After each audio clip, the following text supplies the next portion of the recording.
much, then is just because it's just been a continuous thought that a minority of people have had for a long time, and only now has it gotten to the place that it's been able to get a lot of publicity about itself.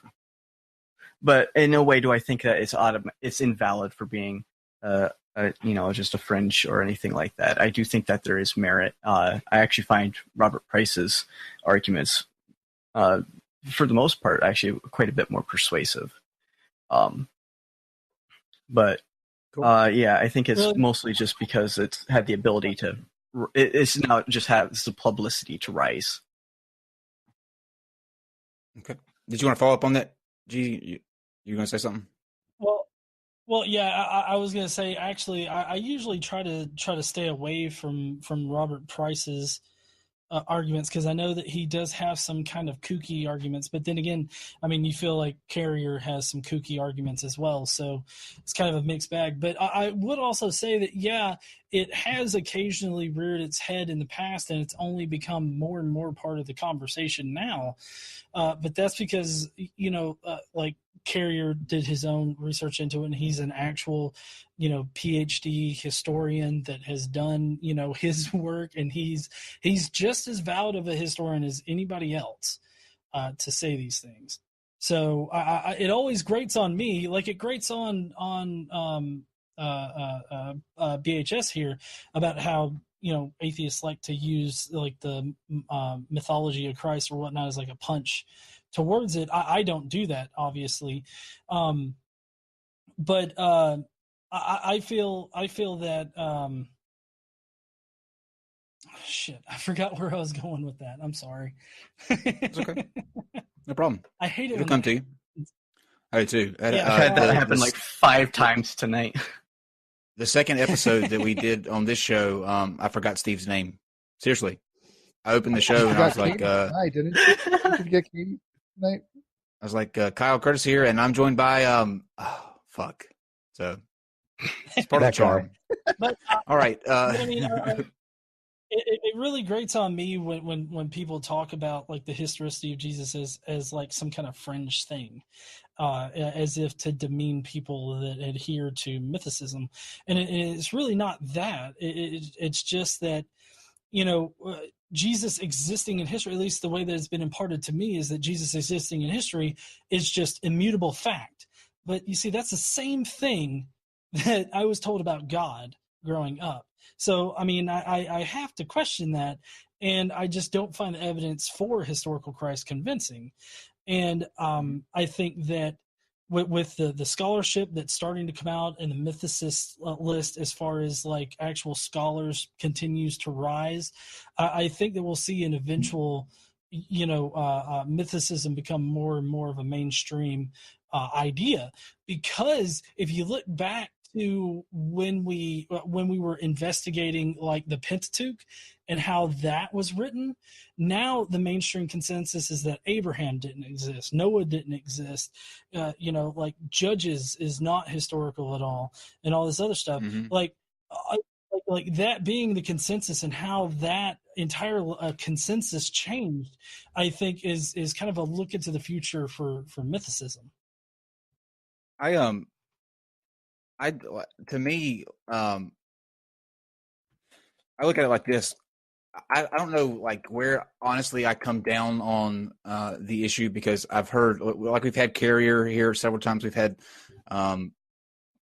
Tim O'Neill here several times. We've had many of these debates on Jesus mythicism, and to me, it's one of those things where I guess since it doesn't really affect me one way or the other, I don't feel the need for me to come, like, that kind of urgency to come down on the side. That's why I can sit and listen to, like Carrier one day and then Tim come in the next day, and they both seem to present pieces of evidences that sound convincing, or that sound like they may be, somewhat plausible. I guess if I had to pick, I would be leaning on the he didn't exist side, like if I absolutely had to choose. But why, like, GE, why is it important to you that this issue be, kind of sussed out and brought to the forefront? Like, why is this an issue that we should concern ourselves with.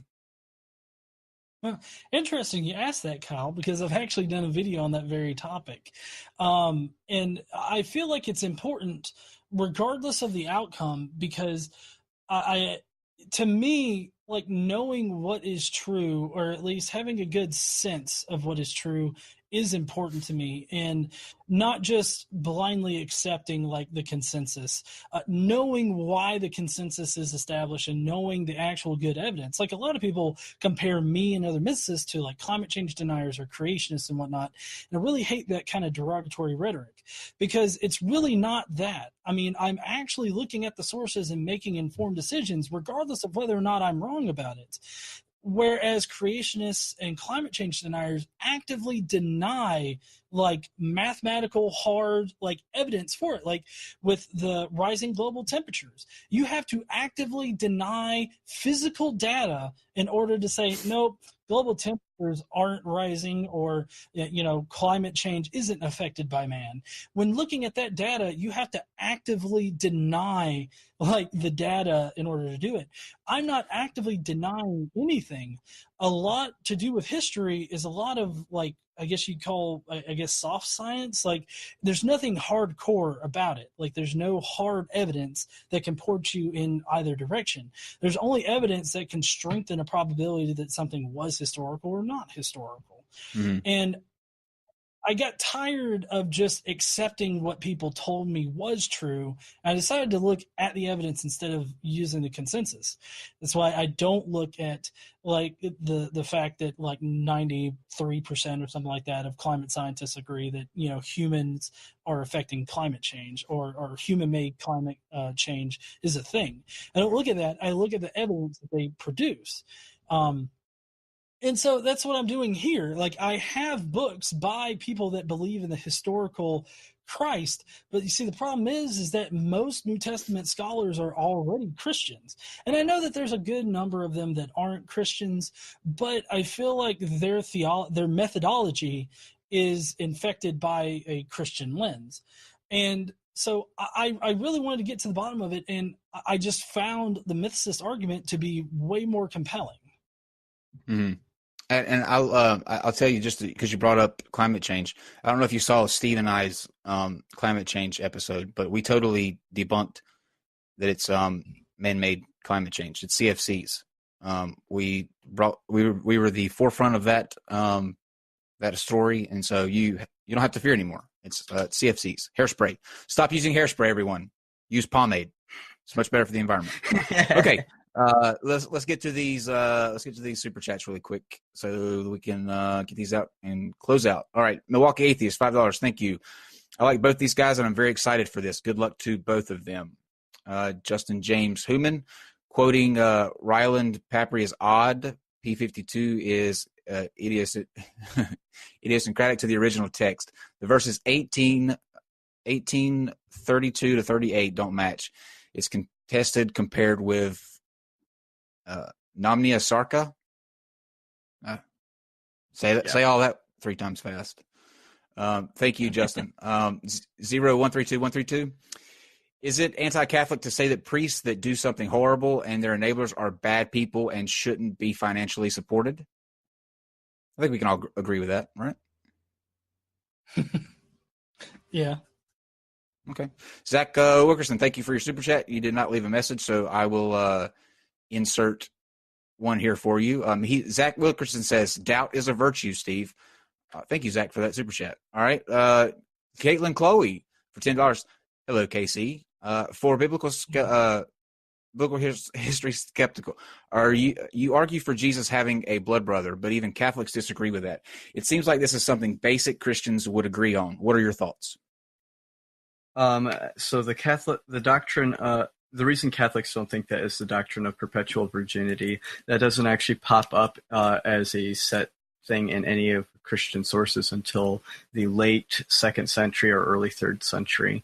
So I don't think it pertains to relevance to early Christianity because we don't have that notion going on. Okay. All right. Stephen Steen, $4.99. Thank you, Stephen.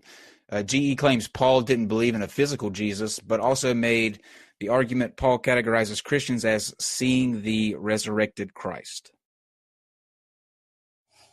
Well, yeah, the resurrected Christ is not like a physical Jesus. I mean, it's a ghost Jesus. It's a ghosty Jesus. I mean, he rose from the dead. I mean, I get it that they kind of describe him, at least in, I believe it's John, as being more corporeal or whatnot. But, I mean, he died and then he came back as a ghost.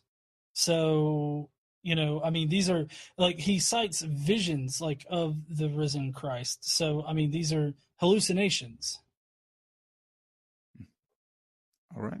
And then finally, Ronald Mendonca, I hope that's how you say your last name. Is James the half brother of Jesus? I believe so. G. Oh, I'm sorry. What was the question? Is James the half brother of Jesus? Oh, no. Okay, just wanted to see if I could catch you there. You're too good. So okay, yeah. If I could just say one thing, I wanted to actually add it on. Oh no, we're done. No, we're done. Oh, we're done. Okay. I'm kidding. Go ahead. So I just want to say I agree with GE. It's about trying to find truth. I actually used to be a mythicist. I used to be on the Richard Carrier side of mythicism, and I think that what the most honest thing that anyone can do is looking at the evidence for themselves and trying to make their own reasoned conclusions as to what they think is best explains the evidence when they go through it themselves and they are trying to work it out themselves, not relying on what different authorities say. It needs to be, you guys need to look at it. You need to fact check what I say, you need to fact check what everyone else says, and you need to look at the evidence yourself and come to your own conclusions. And yeah, I agree. It's all about trying to find what we can get closest to the truth in the end. And that's why I love these discussions, is because it's encouraging that dialogue, that discourse about what do we think is going to be, what gets us closest there. So that's why I'm really thankful for Godless Engineer for bringing us this. You're just an atheist Christian apologist, like Tim O'Neill. Yes, yeah, I am. People were confused that you were an atheist advocating for the historicity of Jesus, and they're like, so he believes in Jesus, but again, it's the historicity of his existence, not his divinity, that Christopher's coming from. So right, yeah, that's a big distinction people too. are confused by that. Steve, do you have anything you want to put out there before we close out?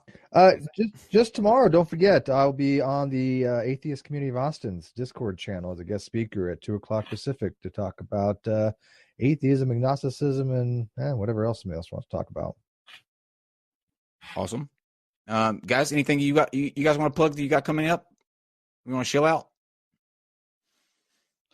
Well, I mean, I just have my daily shows on my channel, Godless Engineer. And I actually missed a show on my Facebook page that I normally run on Monday nights for this debate.